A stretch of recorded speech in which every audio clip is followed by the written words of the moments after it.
14 নম্বর হাদিস শরীফ, কাফা বিল মারই কাযিবান আন ইউহাদ্দিসা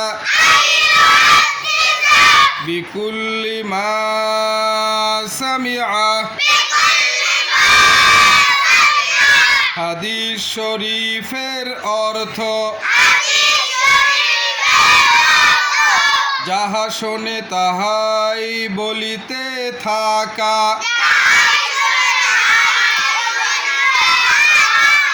কোনো ব্যক্তির মিথ্যাবাদী হওয়ার জন্য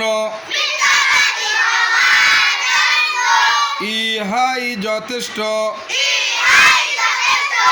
তাহলে যাহা শুনবো লোক মুখে সেই কথা বলা যাবে না, আগে যাচাই বাছাই করে তারপরে বলতে হবে। কারো মুখ থেকে কিছু শোনা আবার সেইটা অন্যের কাছে বলা, আল্লাহ রসুল বলেছেন ওই ব্যক্তির মিথ্যাবাদী হওয়ার জন্যই কি যথেষ্ট। এজন্য আমরা কোনো কিছু বলার আগে ভালো করে সেটা যাচাই বাছাই করে নিব যে বিষয়টি সত্য কিনা। ঠিক আছে।